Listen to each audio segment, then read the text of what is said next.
നമസ്തേ, എല്ലാവർക്കും സായി സച്ചേത പാരായണത്തിലേക്ക് സ്വാഗതം. ഞാൻ ശോഭ നന്ദകുമാർ. ഓം സച്ചിദാനന്ദ സദ്ഗുരു ശ്രീ സായിനാഥ് മഹാരാജ് കി ജയ്.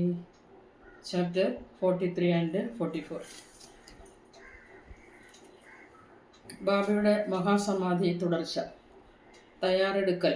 സമാധി മന്ദിരം, ഇഷ്ടിക ഉടയ്ക്കൽ, 72 മണിക്കൂർ നേരത്തെ സമാധി, ജോഗിൻ്റെ സന്യാസം, ബാബയുടെ അമൃതവാണികൾ.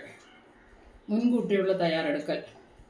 സാധാരണ ഹിന്ദുക്കൾക്കിടയിൽ ഒരാൾ ആസന്ന മരണനായി കിടക്കുമ്പോൾ ഏതെങ്കിലും പുണ്യഗ്രന്ഥങ്ങൾ അയാൾക്ക് വായിച്ചു കേൾപ്പിച്ച് അവസാന നിമിഷത്തിൽ ലൗകിക കാര്യങ്ങളെ അയാൾ ചിന്തിക്കാൻ ഇടവരുത്താതെ ആധ്യാത്മിക കാര്യങ്ങളിൽ ആലോചനയുണ്ടാക്കി സൽഗതി ഉണ്ടാക്കി കൊടുക്കുക എന്ന സമ്പ്രദായമുണ്ട്. പരീക്ഷിത് മഹാരാജാവിന് ഒരാഴ്ചയ്ക്കുള്ളിൽ മരിച്ചു പോട്ടെ എന്നൊരു ബ്രാഹ്മണ ഋഷി ശപിച്ചപ്പോൾ അദ്ദേഹത്തിന് ശുഗമഹർഷി ഒരാഴ്ച കൊണ്ട് ഭാഗവതം മുഴുവൻ വായിച്ചു കേൾപ്പിച്ചു. ഈ സമ്പ്രദായം ഇപ്പോഴും തുടർന്നു വരുന്നതും ഗീത, ഭാഗവതം മുതലായ വിശിഷ്ട ഗ്രന്ഥങ്ങൾ മരിക്കാറായവരെ വായിച്ചു കേൾപ്പിക്കുന്ന പതിവ് ഇന്നും നിലനിൽക്കുന്നതുമാകുന്നു. ഒരു ദൈവാവതാരം എന്ന നിലയ്ക്ക് ബാബയ്ക്ക് ഈ വക സഹായങ്ങളൊന്നും ആവശ്യമില്ലായിരുന്നെങ്കിലും മറ്റുള്ളവർക്ക് മാതൃകയാക്കാൻ വേണ്ടി അദ്ദേഹം ഈ സമ്പ്രദായം തന്നെ സ്വീകരിച്ചു. അദ്ദേഹം അന്ത്യശ്വാസം വലിക്കാൻ പോകുന്നുവെന്നറിഞ്ഞ് അദ്ദേഹം വാസി എന്ന ആളോട് രാമവിജയം വായിച്ചു കേൾപ്പിക്കാൻ പറഞ്ഞു. വാസി ഒരാഴ്ച കൊണ്ട് പുസ്തകം ഒരിക്കൽ വായിച്ചു. എന്നിട്ട് ബാബ അയാളോട് ഒരിക്കൽ കൂടി രാവും പകലും വായിക്കാൻ പറഞ്ഞ പ്രകാരം 3 ദിവസങ്ങൾ കൊണ്ട് ഒരു വായന കൂടി പൂർത്തിയാക്കി. അങ്ങനെ 11 ദിവസങ്ങൾ കഴിഞ്ഞു. അയാൾ വീണ്ടും 3 ദിവസങ്ങൾ കൂടി വായിച്ച് അത്യധികം ക്ഷീണിതനായി. പിന്നീട് ബാബ അയാളെ പോവാൻ അനുവദിച്ച് ശാന്തനായി കഴിഞ്ഞു. അദ്ദേഹം ആത്മനിൽ അധിവസിച്ച് അന്ത്യനിമിഷം കാത്തിരുന്നു. 2-3 ദിവസങ്ങൾക്ക് മുമ്പ് ബാബ തൻ്റെ രാവിലത്തെ നടത്തങ്ങളും ഭിക്ഷാടനവും നിർത്തൽ ചെയ്ത് മസ്ജിദിൽ തന്നെ ഇരിക്കലായി. അവസാന നിമിഷം വരെ ബോധത്തോടു കൂടിയിരുന്ന അദ്ദേഹം ഭക്തന്മാരുടെ ധൈര്യമായിരിക്കാൻ പറഞ്ഞിരുന്നു. ആരെയും അന്ത്യനിമിഷം എപ്പോൾ ആയിരിക്കുമെന്ന് അറിയിച്ചില്ല. കാക്കാ സാഹേബ് ദീക്ഷിതും ശ്രീമാൻ ഭൂട്ടിയും മസ്ജിദിൽ അദ്ദേഹത്തോട് കൂടെ തന്നെയാണ് നിത്യവും ഭക്ഷണം കഴിച്ചിരുന്നത്. അന്നത്തെ ദിവസം ഒക്ടോബർ 15 ആരതിക്ക് ശേഷം അവരോട് വാസസ്ഥലത്ത് പോയി ഭക്ഷണം കഴിക്കാൻ നിർദ്ദേശിക്കുകയാണ് ഉണ്ടായത്. എന്നിട്ടും കുറച്ചുപേർ, അതായത് ലക്ഷ്മിബായി ഷിൻഡെ, ഭാഗോജി ഷിൻഡെ, വായാജി, ലക്ഷ്മൺ ബാലഷിംബി, നാനാസാഹേബ് നിമോൽക്കാർ എന്നിവർ അവിടെ തന്നെ ഇരുന്നു.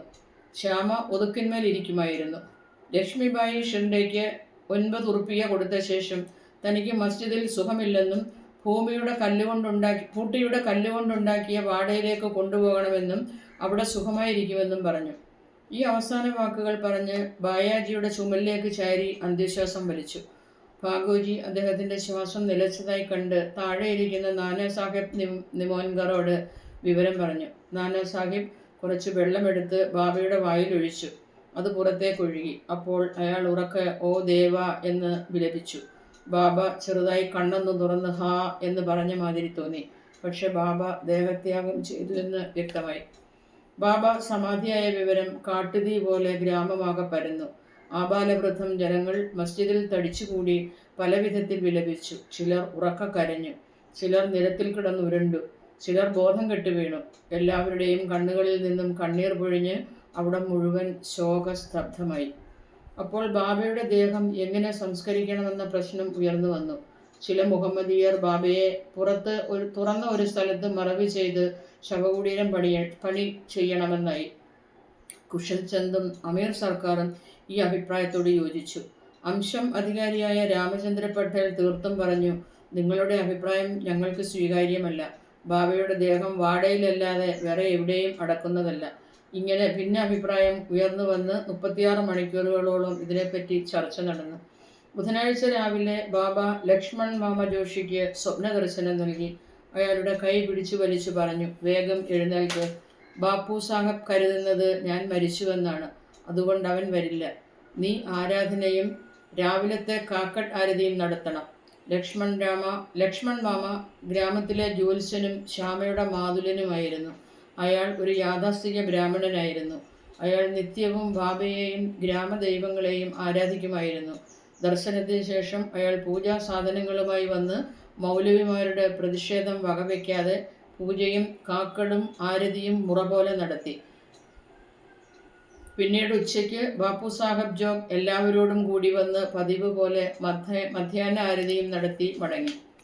ബാബയുടെ വാക്കുകളെ ബഹുമാനിച്ച് ജനങ്ങൾ ബാബയെ വാടയിൽ അടക്കാൻ തീരുമാനിച്ച് മധ്യത്തിൽ കുഴിവെട്ടാൻ തുടങ്ങി. ചൊവ്വാഴ്ച വൈകുന്നേരം റഹഡയിൽ നിന്ന് സബ് ഇൻസ്പെക്ടർമാരും മറ്റു സ്ഥലങ്ങളിൽ നിന്ന് മറ്റു ജനങ്ങളും വന്ന് ഈ തീരുമാനത്തോട് യോജിച്ചു. അടുത്ത പ്രഭാതത്തിൽ ബോംബെയിൽ നിന്ന് അമീർ ഭായിയും കോപ്പർഗാമിൽ നിന്ന് മംലത്ദാറും വന്നു. ജനങ്ങൾ അപ്പോഴും അഭിപ്രായ വ്യത്യാസത്തിലാണ്. ചിലർ തുറന്ന സ്ഥലത്ത് മറവ് ചെയ്യാൻ നിർബന്ധിച്ചുകൊണ്ടിരുന്നു. മംലത്ദാർ പൊതുജനാഭിപ്രായം എന്തെന്ന് വോട്ടിനിട്ടപ്പോൾ വാടയിൽ അടക്കുന്നതിന് എതിരഭിപ്രായത്തിൻ്റെ ഇരട്ടി വോട്ട് കിട്ടിയതായി കണ്ടു. അയാൾ ഏതായാലും കലക്ടറുടെ അഭിപ്രായം കൂടി ചോദിക്കാമെന്ന് പറഞ്ഞപ്പോൾ കാക്കാ സാഹബ് ദീക്ഷിത് കലക്ടറെ കാണാൻ അഹമ്മദ് നഗറിലേക്ക് പുറപ്പെട്ടു. അപ്പോഴേക്കും ബാബയുടെ പ്രചോദനം കൊണ്ട് എതിരഭിപ്രായക്കാരുടെ മനസ്സു മാറി. അവരും വാടയിൽ അടക്കാനുള്ള അഭിപ്രായത്തോട് യോജിച്ചു. ബുധനാഴ്ച വൈകുന്നേരം ബാബയുടെ ദേഹം വിലാപയാത്രയായി എഴുന്നള്ളിച്ചു. വാടയിൽ കൊണ്ടുവന്ന് അവിടെ ഗർഭഗൃഹത്തിൽ മുരളീധരന് തയ്യാറാക്കിയ സ്ഥാനത്ത് വിധിയാം വണ്ണം സമാധി അടക്കി. യഥാർത്ഥത്തിൽ ബാബ തന്നെ മുരളീധരനായി. വാട ഒരു ക്ഷേത്രവും തീർത്ഥാടന കേന്ദ്രവുമായി. അവിടെ അനേകം ഭക്തന്മാർ ശാന്തിക്കും സമാധാനത്തിനുമായി പോയിക്കൊണ്ടിരുന്നു. പ്രൊഫസർ നാർക്കെ പ്രസ്താവിച്ച പ്രകാരം 36 മണിക്കൂർ കാറ്റുകൊണ്ട് കിടന്നിട്ടും ബാബയുടെ ദേഹം മരവിച്ചില്ല. എല്ലാ അവയവങ്ങളും സാധാരണ പോലെ ഇളക്കാൻ കഴിഞ്ഞിരുന്നു. കഫ്നി സുഖമായി എളുപ്പം ഊരിയെടുക്കാൻ കഴിഞ്ഞു. അല്ലാതെ കീറിയെടുക്കേണ്ടതായി വന്നില്ല. ഇഷ്ടിക ഉടയ്ക്കൽ. ബാബ പോകുന്നതിന് കുറച്ച് ദിവസങ്ങൾക്ക് മുമ്പ് വരാൻ പോകുന്ന സംഭവത്തെപ്പറ്റി ഒരു ദുസ്സൂചനയുണ്ടായി. ബാബ കൈവച്ചുകൊണ്ടിരുന്ന ഒരു പഴയ ഇഷ്ടിക മസ്ജിദിലുണ്ടായിരുന്നു. രാത്രി അതിന്മേൽ ചാരിയാണ് ബാബ ആസനസ്ഥനാവുക. ഇങ്ങനെ വളരെ കൊല്ലങ്ങളായിട്ടുള്ള പതിവായിരുന്നു. ഒരു ദിവസം ബാബയുടെ അഭാവത്തിൽ ഒരു ചെറുക്കൻ അവിടെ അടിച്ചു വാരുമ്പോൾ ആ ഇഷ്ടിക കയ്യിലെടുത്തപ്പോൾ വഴുതി വീണ് 2 കഷ്ണമായി പൊട്ടിപ്പോയി. ബാബ ഈ വിവരം അറിഞ്ഞു. അത് പൊട്ടിപ്പോയതിനെ പറ്റി ഇങ്ങനെ വിലപിച്ചു: ഇഷ്ടികയല്ല, എൻ്റെ വിധിയാണ് പൊട്ടി നുറങ്ങിപ്പോയത്. അതെൻ്റെ ജീവിത സുഹൃത്തായിരുന്നു. അതും വെച്ച് ഞാൻ സദാ ആത്മനെപ്പറ്റി ധ്യാനിക്കുമായിരുന്നു. അതെനിക്ക് ജീവന് തുല്യമായിരുന്നു. അതെന്നെ ഇന്ന് വിട്ടുപിരിഞ്ഞു. ചിലർ ചോദിച്ചേക്കാം, ബാബ എന്തിനാണ് ഇഷ്ടിക പോലത്തെ ഒരു നിർജീവ വസ്തുവിനെ പറ്റി വിലപിക്കുന്നത് എന്ന്.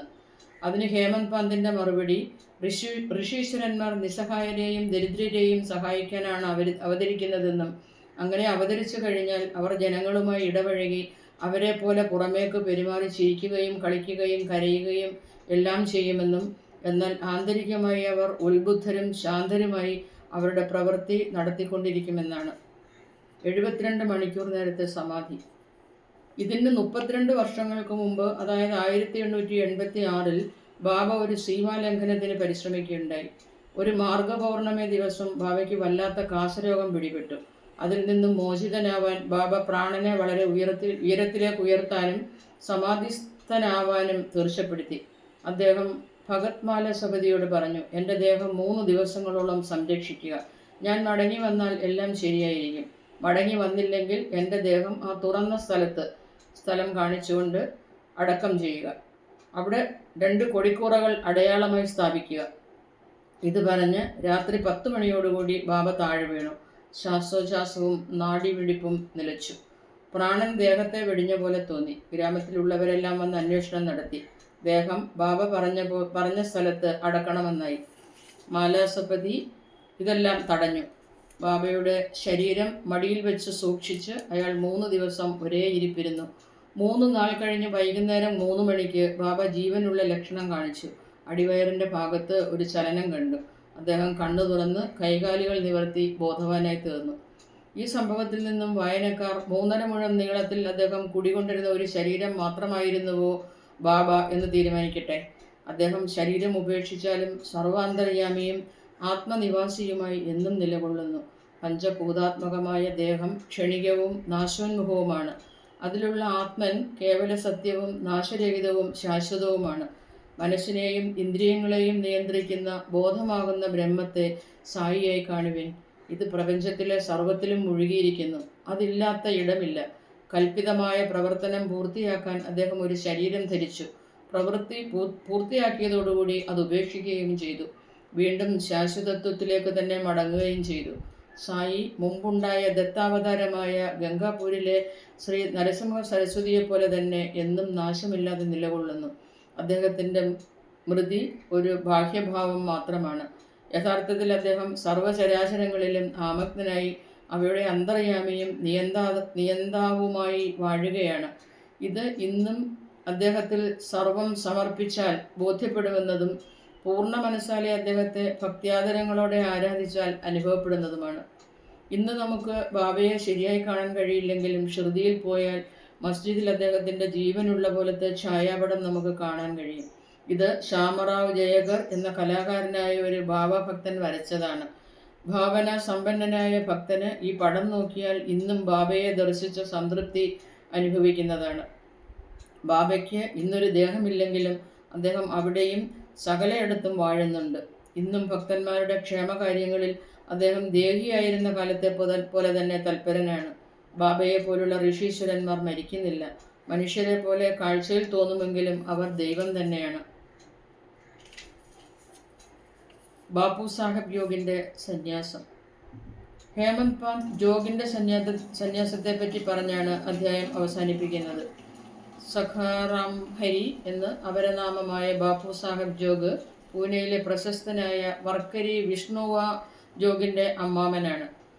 ഗവൺമെൻറ് സർവീസിൽ നിന്ന് റിട്ടയർ ചെയ്ത ശേഷം അയാൾ PWDയിൽ സൂപ്പർവൈസറായിരുന്നു. 1909 അയാൾ ഭാര്യയോടുകൂടി വന്ന് ഷിർദിയിൽ താമസമാക്കി. ഭാര്യയും ഭർത്താവും ബാബയെ അത്യധികം ആദരിച്ച് അദ്ദേഹത്തെ സേവിച്ച് കഴിഞ്ഞുകൂടി. അവർക്ക് കുട്ടികളുണ്ടായിരുന്നില്ല. മേഘയുടെ മരണശേഷം ബാപ്പു സാഹബാണ് മസ്ജിദിലും ചാവടിയിലും മഹാസമാധി വരെയും ആരതി നടത്തിയിരുന്നത്. അയാൾക്ക് സത്വാഡയിൽ വെച്ച് ജ്ഞാനേശ്വരിയും ഏകനാഥ് ഭാഗവതവും വായിച്ച് അർത്ഥം പറയുന്ന ജോലിയും കൊടുത്തിരുന്നു. അനവധി കാലം സേവനം ചെയ്ത ശേഷം ജോഗ് ബാബയോട്, ഞാൻ അവിടുത്തെ വളരെ കാലം സേവിച്ചു, എനിക്ക് മനഃശാന്തിയും സംതൃപ്തിയും കിട്ടിയിട്ടില്ല. എന്താണ് എനിക്ക് ഋഷീശ്വരന്മാരുടെ സംസർഗം ഉണ്ടായിട്ട് കൂടി നന്മ വരാത്തത്? എപ്പോഴാണ് അവിടുന്ന് എന്നെ അനുഗ്രഹിക്കുക എന്ന് ചോദിച്ചു. ഭക്തന്റെ പ്രാർത്ഥന കേട്ട് ബാബ മറുപടിയായി, കാലക്രമം കൊണ്ട് നിന്റെ ദുഷ്കർമ്മഫലം അവസാനിക്കും. നിന്റെ പുണ്യഭാവങ്ങൾ ഇല്ലായ്മ ചെയ്ത് ഭസ്മീകരിക്കപ്പെടും. അന്നേരം നീ നിസ്സംഗനായി കാമവും ക്രോധവും ആഹാരപ്രിയവും എല്ലാം ഉപേക്ഷിച്ച് നിന്റെ എല്ലാ തടസ്സവും തീർന്ന് ദൈവത്തെ പൂർണ്ണ മനസ്സോടെ സേവിച്ച് ഭിക്ഷാം ദേഹിയായി സന്യാസം സ്വീകരിക്കുമ്പോൾ നിന്നെ ഞാൻ അനുഗ്രഹീതനായി കാണും എന്ന് പറഞ്ഞു. അല്പകാലത്തിനുള്ളിൽ ബാബയുടെ വാക്കുകൾ ശരിയായി വന്നു. അയാളുടെ ഭാര്യ ആദ്യം മരിച്ചു. പിന്നെ അയാൾ തികച്ചും നിസ്സംഗനും സ്വതന്ത്രനുമായി. അയാൾ സന്യാസം സ്വീകരിച്ച് ജീവിത സാക്ഷാത്കാരം നേടി. ബാബയുടെ അമൃതവാണികൾ. കരുണാമയനും സ്നേഹസമ്പന്നനുമായ ബാബ മസ്ജിദിൽ വെച്ച് പലപ്പോഴും ഇങ്ങനെ പറയുമായിരുന്നു, എന്നെ ഏറ്റവും അധികം സ്നേഹിക്കുന്നവൻ എന്നെ സദാ കാണുന്നു. ഞാനില്ലാത്ത ലോകം അവന് കേവലം ശൂന്യമാണ്. അവന് എൻ്റെ അവദാനങ്ങളല്ലാതെ മറ്റൊരു കഥയും പറയുവാനില്ല. അവൻ നിരന്തരം എന്നിൽ ധ്യാനനിരതനായി സദാ എൻ്റെ നാമം ജപിക്കുന്നു. സർവവും എന്നിൽ സമർപ്പിച്ച് എന്നെ സ്മരിക്കുന്നവനോട് ഞാൻ സ്വയം കടപ്പെട്ടവനായി കരുതുന്നു. ഞാൻ അവൻ്റെ കടം വീട്ടുന്നത് അവന് മുക്തി പ്രദാനം ചെയ്തിട്ടാണ്. എന്നെ സ്മരിച്ച് എൻ്റെ പിന്നാലെ കൂടി എനിക്ക് തന്നല്ലാതെ ഭക്ഷണം കഴിക്കാത്തവനിൽ ഞാൻ ആശ്രിതനാവുന്നു. ഇങ്ങനെ യാതൊരുവൻ എന്നെ സമീപിക്കുന്നുവോ അവൻ ഞാനുമായി താതാത്മ്യം പ്രാപിച്ച് ഐക്യം സംഭവിച്ച് നദി സമുദ്രത്തിൽ ലയിക്കുന്നത് പോലെ എന്നിൽ ലയിക്കുന്നു. അതുകൊണ്ട് അഹംഭാവത്തിൻ്റെയും അഹങ്കാരത്തിൻ്റെയും ലാഞ്ചന പോലും ഉപേക്ഷിച്ച് നിങ്ങളുടെ ഹൃദയനിവാസിയായ എന്നിൽ നിങ്ങൾ ശരണം പ്രാപിച്ചാലും. ആരാണീ ഞാൻ? സായിബാബ ആരാണീ ഞാൻ എന്ന് പലപ്പോഴും വ്യക്തമാക്കിയിട്ടുണ്ട്. അദ്ദേഹം പറയും, നിങ്ങൾ എന്നെ അന്വേഷിച്ച് ദൂരദിക്കിലൊന്നും പോവേണ്ടതില്ല. നിങ്ങളുടെ പേരും ആകൃതിയും ഒഴിച്ചാൽ നിങ്ങളിലും അതുപോലെ സർവ്വ ജീവജാലങ്ങളിലുമുള്ള ആ സ്ഥിതിയുണ്ടല്ലോ, ബോധമാവുന്ന സ്ഥിതി, അതാണ് ഞാൻ. ഇതറിഞ്ഞ് നിങ്ങൾ എന്നെ നിങ്ങളിൽ തന്നെയും സകല ജീവജാലങ്ങളിലും കണ്ടെത്തുവിൻ. ഇത് നിങ്ങൾ പരിശീലിച്ചാൽ നിങ്ങൾക്ക് സർവാന്തർയാമിത്വവും എന്നിലുള്ള ഐക്യവും അനുഭവപ്പെടും. ഹേമന്ത് പാന്ത് അതുകൊണ്ട് വായനക്കാരെ വണങ്ങി അവരോട് എല്ലാ ദൈവങ്ങളെയും ഋഷിമാരെയും ഭക്തന്മാരെയും സ്നേഹിച്ച് ബഹുമാനിക്കാൻ വിനീതമായും സ്നേഹപൂർവമായും അപേക്ഷിക്കുകയാണ്. ബാബ പലപ്പോഴും പറഞ്ഞിട്ടില്ലേ, യാതൊരുത്തൻ മറ്റുള്ളവരെ വെറുതെ നിന്ദിക്കുകയും കുറ്റം പറയുകയും ചെയ്യുന്നുവോ അവൻ്റെ ഹൃദയം പിളർന്ന് എന്നെ പരിക്കേൽപ്പിക്കുകയായിരിക്കും. യാതൊരുത്തൻ അതെല്ലാം സഹിച്ച് ക്ഷമിക്കുന്നുവോ അവൻ എന്നെ അങ്ങേയറ്റം സംപ്രീതനാക്കുന്നു എന്ന്. ബാബ അങ്ങനെ എല്ലാ ജീവജാലങ്ങളിലും കുടികൊണ്ട് അവയെ എല്ലാ ഭാഗങ്ങളിലും അലങ്കാരമായി വെച്ചിരിക്കുകയാണ്. സർവ്വ ജീവജാലങ്ങളോടുമുള്ള സ്നേഹമല്ലാതെ മറ്റൊന്നും അദ്ദേഹം ഇഷ്ടപ്പെടുന്നില്ല. അത്തരം അമൃതവാണികൾ സദാ ബാബയുടെ ചുണ്ടുകളിൽ നിന്നും ബഹിർഗമിക്കുമായിരുന്നു. യാതൊരുത്തൻ ബാബയുടെ പ്രശസ്തിയെ ഭക്തിയാദരത്തോടെ പാടിപ്പുകഴ്ത്തുന്നുവോ അവനും, അവയെ ഭക്തിയാദരങ്ങളോടെ യാതൊരുത്തൻ ശ്രദ്ധിക്കുന്നുവോ അവനും ബാബയിൽ ലയിച്ച് ഐക്യം പ്രാപിക്കുന്നു എന്ന് പ്രസ്താവിച്ച് ഹേമന്ത് പാൽ ഈ അധ്യായം അവസാനിപ്പിക്കുന്നു. ശ്രീ സായിയെ നമിക്കുവിൻ. ലോകശാന്തി ഭവിക്കട്ടെ. ഓം സായിറാം. ജയ് മോഹൻജി.